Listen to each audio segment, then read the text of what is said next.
ETF index mutual funds నేర్చుకుని stock మార్కెట్లో రాణించాలనుకుంటున్నారా? వెంటనే ఈ నెంబర్కి కాల్ చేయండి. నమస్తే కామేశ్వర్ గారు. నమస్తే నవీన గారు. కామేశ్వర్ గారు, మరి ఈరోజు మాకు జానపద కథ ఏం చెప్పబోతున్నారు? ఈరోజు ఒక ఇద్దరు అమ్మాయిల కథ. వీళ్ళ స్టోరీకి మనం టైటిల్ ఏం పెట్టుకుందామంటే వరమా శాపమా. వరమా శాపమా. జానపద కథలు అంటేనే గ్రామానికి సంబంధించి. ఒక గ్రామంలో ఇద్దరు అమ్మాయిలు ఉంటారు. వాళ్ళిద్దరికి తల్లిదండ్రి ఉండరు, ఇద్దరు అక్క చెల్లెళ్ళు. సో వాళ్ళు జీవనం గడుపుకోవడం కోసం ఆ పల్లెలో వాళ్ళ ఇంటి దగ్గర ఉన్న పూల చెట్లన్నీ ఉంటాయన్నమాట. ఆ చెట్ల పూలన్నీ తెంపుకొని రోజు పూలు అమ్ముకుంటూ ఉంటారు. కానీ పాపం ఎంత సంపాదన, పూలు అమ్ముకుంటే చాలా తక్కువ సంపాదన వస్తూ ఉండేది. ఒకరోజు వాళ్ళిద్దరూ ఒక పూల చెట్ల కింద కూర్చొని వనంలో చాలా బాధపడుతుంటారు. ఇంతేనా ఇంకా మన జీవితము, మనం ఇంతకన్నా ఎక్కువ సంపాదించలేమా, మన ఇద్దరం ఇంకా ఇలాగే ఉండిపోతామా అని చాలా బాధపడుతూ ఉంటే సడన్ గా ఒక వనదేవత ప్రత్యక్షమవుతుంది వాళ్ళకి. వాళ్ళ బాధ చూసి ఆవిడ, మీ ఇద్దరు అక్క చెల్లెళ్ళు ఎన్ని రోజుల నుంచో ఈ పూల చెట్లను నమ్ముకొనే మీరు జీవనం కొనసాగిస్తున్నారు, కాబట్టి మీరు ఏదైనా ఒక మంచి వరం కోరుకోండి, మీకు నేను ప్రసాదిస్తాను అంటుంది. ఇద్దరు ఒకరి ముఖం ఒకరు చూసుకుంటారు. అంటే వాళ్ళకి సడన్ గా ఏం అడగాలో తెలియదు అనమాట. తెలియక మాకు ఒక మంచి పూల చెట్టు కావాలి.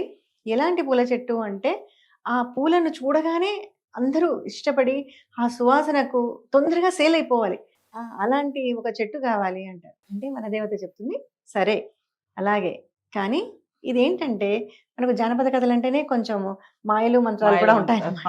సో మన దేవత అంటుంది, ఓకే, నేను మీకు ఒక వరం ఇస్తున్నాను, మీ ఇద్దరిలో ఒకరు చెట్టుగా మారతారు. ఎలా మారతారు అంటే 2 కుండల్లో నీళ్లు తెచ్చుకోండి అని చెప్తున్నాడు. 2 కుండల్లో నీళ్లు తెస్తే మొదటగా ఫస్ట్ కుండలో నీళ్లు తీసి ఒక అమ్మాయి మీద పోసేయాలి. చిన్న అమ్మాయి, అక్క చెల్లెలు కదా, చెల్లెలి మీద. వెంటనే అలా పోయగానే ఆ అమ్మాయి వృక్షంగా ఒక పూల చెట్టుగా మారిపోతుంది. అసలు మొత్తం వృక్షం అంతా అసలు పూలు ఇట్లా విరగాస్తాయన్నమాట. ఎంత సువాసన అంటే పూలు అందంగా ఉంటాయి, అంటే చాలా వెరైటీగా ఉంటాయి అన్నమాట. ఆశ్చర్యపోతుంది అక్క.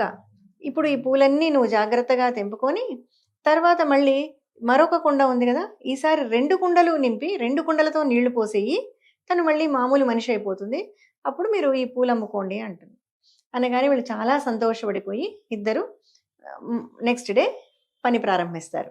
ఈ అమ్మాయి ఒక కుండతో నీళ్లు పోయటము చెల్లెల మీద, వెంటనే ఆ అమ్మాయి పూల వృక్షంగా మారిపోవటం, ఆ పూలన్నీ తీసుకొని వీళ్ళు అమ్ముతుంటే అసలు ఆ వాసనకు జనాలు ఎక్కడెక్కడి నుంచో వచ్చేస్తుంటారు. ఆఖరికి అవి ఎక్కడ చేరుతాయి, రాజభవనం చేరుతాయి పూలు. ఓకే, అరే ఏంటి అసలు ఇంత వింత పూలని. ఆ రాకుమారుడు ఇంకా దానికి ఏమంటారు, అడిక్ట్ అయిపోతాడు ఆ పూల వాసనకి. రోజు ఆ భవనంలోకి ఆ పూలు కావాలి అంటాడు. అయితే అడుగుతాడు అనమాట, అసలు ఎక్కడి నుంచి వస్తున్నాయి ఈ పూలు, ఈ మధ్య కొత్తగా వస్తున్నాయి అంటే ఇక్కడ మన పక్క గ్రామం నుండి వస్తున్నాయి అని చెప్తారు. అనగానే అసలు ఈ కథ ఏంటో చూద్దామని ఒకరోజు యువరాజే బయలుదేరతాడు.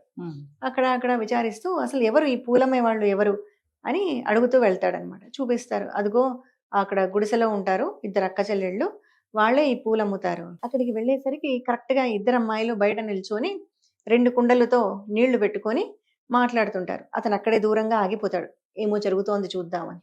అప్పుడు వెంటనే అక్క ఒక కుండలో నీళ్లు తీసి ఆ అమ్మాయి మీద పోయటం, ఆ అమ్మాయి వృక్షంగా మారటం, ఆ పూలన్నీ కోసేసుకున్న తర్వాత మళ్ళీ ఆ అమ్మాయి మామూలు మనిషి అయిపోవడం. ఇతనికి చాలా ఆశ్చర్యం వేస్తుంది యువరాజుకు.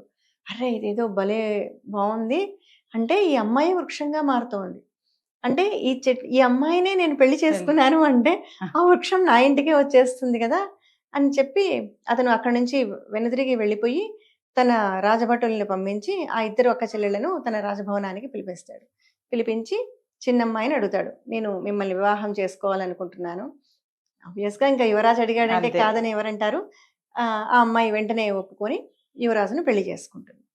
పెళ్లి చేసుకున్న తర్వాత ఈ అమ్మాయి అక్క ఉంది కదా, ఆ అక్కను కూడా ఇంకొక పక్క దేశపు రాజుకు ఇచ్చి వివాహం చేస్తాడు తను.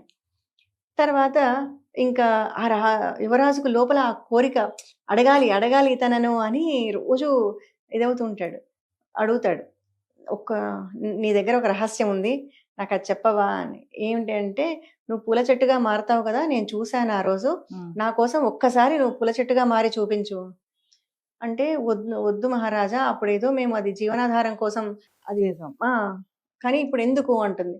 లేదు లేదు నా కోసం ఒక్కసారి అని రిక్వెస్ట్ చేస్తాడు. సరే అని వాళ్ళ గార్డెన్ ఉంటుంది కదా పూల తోట, అక్కడికి వెళ్ళి తను మారిపోతుంది. సో రోజు ఆ పూల వృక్షం చూడడము, కాసేపు ఆ పూల వృక్షం కింద కూర్చోవడము, ఎంజాయ్ చేస్తూ ఉంటాడనమాట. మళ్ళీ కాసేపు తర్వాత మామూలుగా అమ్మాయి మారిపోవడం. ఇది ఇలా ఒక కొద్ది రోజులకు సాగుతూ ఉంటుంది. ఈ యువరాజుకు ఒక చెల్లెలు ఉంటుంది. ఆ అమ్మాయి చూస్తుంది, అరే ఏదో జరుగుతోంది ఇక్కడ, రోజు మా అన్న ఒక్క పూల తోట నుంచే వస్తోంది ఈ సువాసన, ఇదేంటో కనిపెట్టాలి అని చెప్పి ఆ అమ్మాయి వచ్చి చూస్తే ఇది విషయం. ఇంకా ఆ అమ్మాయికి మొదలవుతుంది ఉత్సుకత, ఎట్లయినా సరే తెలుసుకోవాలి, ఒకసారి తాను కూడా చూడాలి ఈ అమ్మాయి చెట్టుగా మారటం అని తన వదినను బాగా కాకాబట్టి ప్రేమగా, వదిన మనము విహారానికి వెళ్దామా అని తీసుకొని వెళ్తుంది. వాళ్ళతో కలిసి ఈ అమ్మాయి యువరాణి కూడా వెళ్తుంది. వెళ్ళిన తర్వాత అక్కడికి వెళ్ళిన తర్వాత ఇంకా మారాం చేయడం మొదలు పెడుతుంది. నువ్వు నా కోసం ఒక్కసారిగా చెట్టుగా మారు, వద్దు అని ఎంత చెప్పినా వినదు. సరే నీ ముచ్చట ఎందుకు కాదనాలి, తీరుస్తానులే ఒక్కసారి అంటుంది. సరే ఒక్కసారి ఒక కుండతో నీళ్లు తీసుకోనరా, మొదట ఫస్ట్ కుండతో నీళ్లు పోయి నేను వృక్షంగా మారాక మీరు ఆ పూలన్నీ కోసుకున్న తర్వాత మళ్ళీ 2 కుండలతో నా మీద నీళ్లు పోయి అని చెప్తుంది. అంటుంది. సరే ఒక కుండతో నీళ్లు పోసాక ఈ అమ్మాయి పూల వృక్షంగా మారిపోతుంది. వెంటనే ఈ అమ్మాయి ఫ్రెండ్స్ అంతా ఉంటారు కదా, వాళ్ళందరూ ఒక్కసారి ఆ చెట్టు మీదకి ఎగబడి, అంత పిల్లలు పైకెక్కి ఆ పూలన్నీ తెంపుకొని ఎలా పడితే అట్లా కొమ్మలన్నీ విరిచేస్తారు, తొక్కేస్తారు ఆ వృక్షాన్నంతా. అంతా ఇట్లా కుప్పకూలినట్టు అయిపోతుంది.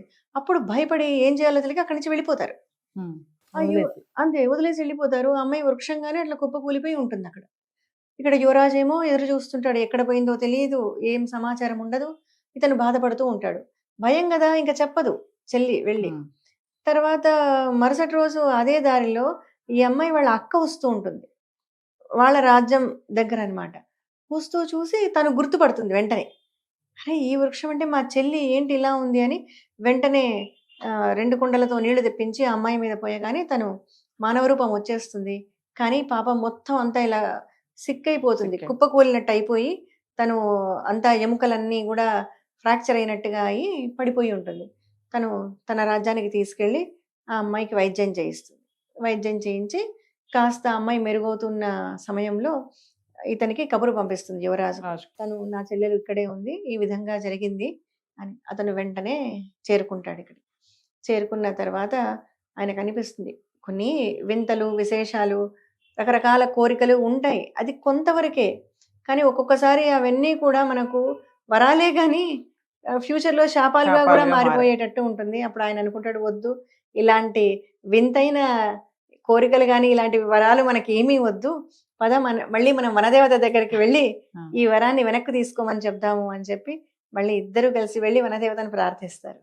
ఆమె రాగానే ఆమెను వేడుకుంటారు, మీరు ఇచ్చిన వరాన్ని వెనక్కి తీసుకోండి, మేము ఇప్పుడు సంతోషంగా ఉన్నాము అని. అనగానే వనదేవత తదాస్తు, మీరు సుఖంగా ఉండండి అని చెప్పి అలా ఒక్కోసారి మనం వరం అనుకుంటాం, మనకు ఏది మంచి, మనకేదో బాగా వచ్చింది, కొన్ని కొత్త విద్యలు వచ్చాయని, కానీ అదే మనకు కష్టాలు తెచ్చిపెడతాయి కూడా. Thank you madam. అలాగేనండి.